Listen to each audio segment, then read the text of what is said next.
girls, it's Miss Ellen, and I think we're on episode 5 of our virtual cooking lessons. Today we're going to be making cornbread muffins, and I'm going to show you right now all of the ingredients, and then I'm going to go over to the sink and wash my hands. So we need a lot of ingredients for this recipe. We need 1 egg, we need canola oil, or you could use vegetable oil, I think that'd be fine. We need salt, we need sugar, we need all-purpose flour, we need baking powder, and cornmeal.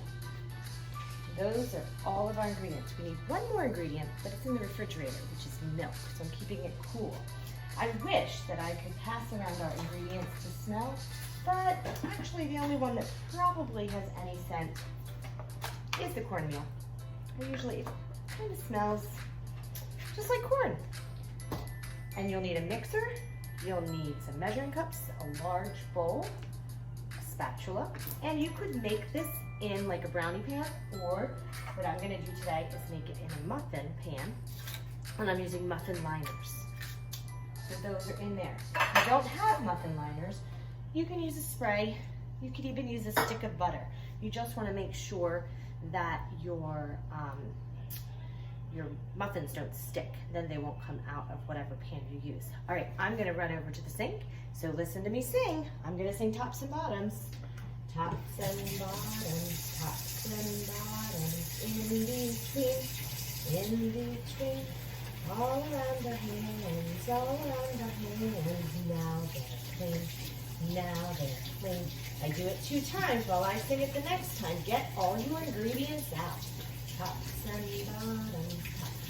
bottoms, in between, all around the hands, all around the hands, now they're clean, now they're clean. All right, I'm gonna get a paper towel and a bag. So let's get started. Before we start mixing, have mom or dad turn on your oven so that it is preheating to 400 degrees. I'm gonna make sure you can see what I'm doing. Here's my large bowl, and this recipe is pretty easy. You'll still need an adult's help, but we want to put all of our ingredients into our mixing bowl. So I am going to start with our cornmeal, our flour, and our sugar. I want to show you something. These are the measuring tools that I am going to be using. Do you see that they go from smaller to larger? The largest is 1 cup. Half of this size is called a 1/2 cup. And then we have 1/3 cup and 1/4 cup. So a 1/4 is smaller than 1/3. 1/3 is smaller than 1/2, and 1/2 is smaller than 1 cup. It's important to use the right measurement of each ingredient, or as I tell you all the time, it just won't taste good. We also have measuring spoons, and you can also see they work the same way. They go from largest to smallest, or you can go smallest to largest. The largest measurement we have is 1 tablespoon, and the smallest measurement we have is 1/8 of a teaspoon. Okay, here I am again. Let me make sure you can see.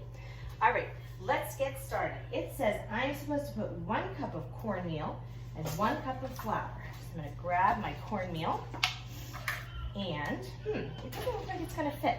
So I'm gonna pour it until I have 1 cup. All right. 1 cup. Then it also says I need 1 cup of flour. So here's my all-purpose flour.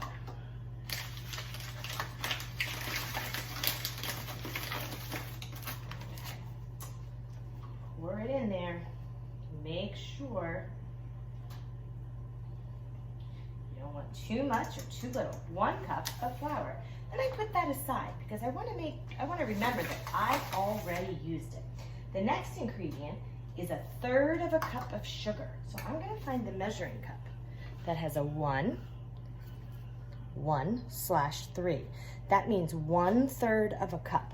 So 3 of these would be 1 cup, 1/3. And that is my sugar. I'm gonna grab my sugar. I always hold it over my bowl, boys and girls, just in case I spill. It'll be less mess, and I do it very gradually. Remember, the word gradually means a little bit at a time. Let me put that aside because I've used it. The next thing is baking powder. There's something called baking soda and baking powder. You want to make sure you're using baking powder because that is the right ingredient. And this says to put 2 teaspoons. So I'm going to look at my yellow measuring spoons and find the one that says teaspoon. It doesn't say teaspoon on mine, but it says TSP. That's an abbreviation. And I'm going to put 2. I'm going to scrape it right along here to make sure it's very accurate, very precise. I want the exact amount. And I'm going to put 2 teaspoons. And then put it aside so then I know I used it.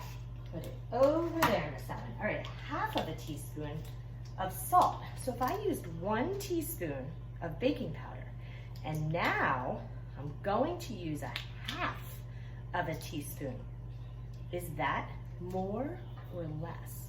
If it's 1/2 teaspoon versus a whole teaspoon, what do you think? You're right, it's less. So I'm putting less salt than I did of baking powder. I'm going to use my salt container here and put 1/2 teaspoon. This one's a little tricky. You might want to have mom or dad do that. Don't want your recipe to be too salty. That would not be good. Then we need 1 egg.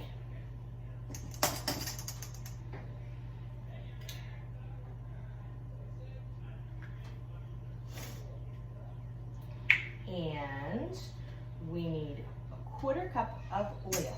So here's my smallest, my 1/4 cup. 1/4, and we used 1/3 already. Which one looks bigger if I hold them next to each other? The green one, the 1/3 is bigger than the 1/4.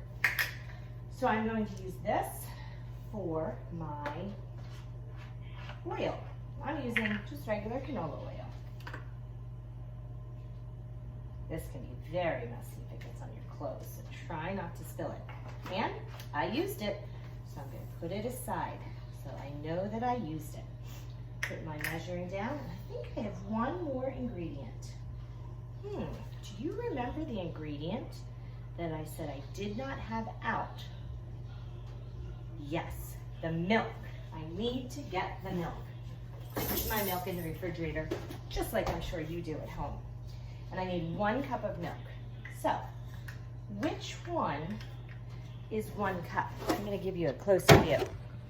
Which of my measuring cups is 1 cup? Look at them closely. There's 1 measuring cup that has the number 1 on it.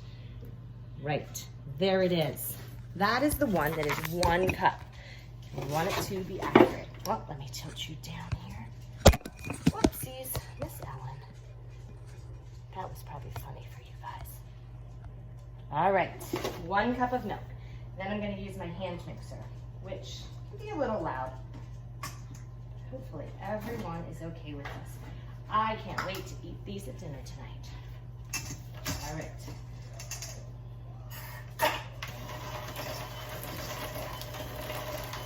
Mix, mix, mix.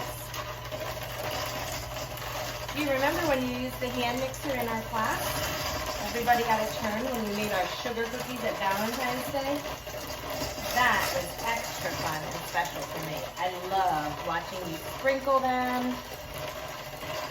And then we shared them with the staff and told our staff, our teachers, and some of our church members that we loved them. That was a nice Valentine's Day. Okay, here is what my batter looks like. This is going to be my corn muffins. I have this. This is called a spatula. And I'm going to scrape the sides because sometimes the flour or the baking powder or the sugar might stick to the sides. Give it a little tap just gonna give it another quick mix, just in case. We want it to be thoroughly mixed. Do you know what the word thoroughly means? It means we want it mixed all the way through. We don't want a little bit of flour, a little bit of sugar. We want it to be thoroughly mixed, evenly would be another word. Now, I'm gonna use my spoon.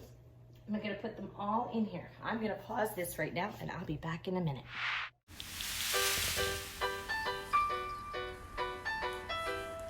Okay, I'm back. I have just about finished. I'm gonna make sure all of my muffins have about the same amount. If I put too much in one and not enough in another, the one that doesn't have a lot might burn. So here are my muffins. You don't fill them up all the way to the top, just about halfway. Then I'm going to put them in the oven. My oven told me that it is preheated, so it's at 400 degrees and these are ready to bake. I'll see you again soon.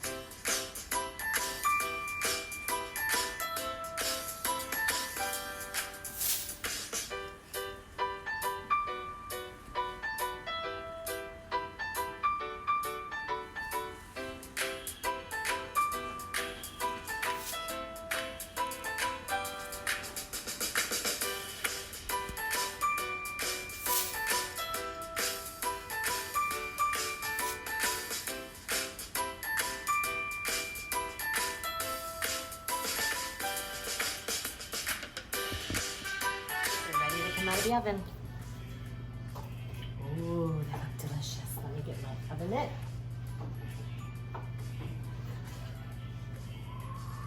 Yum, yum, yum. Just a little bit brown. Turn my oven off.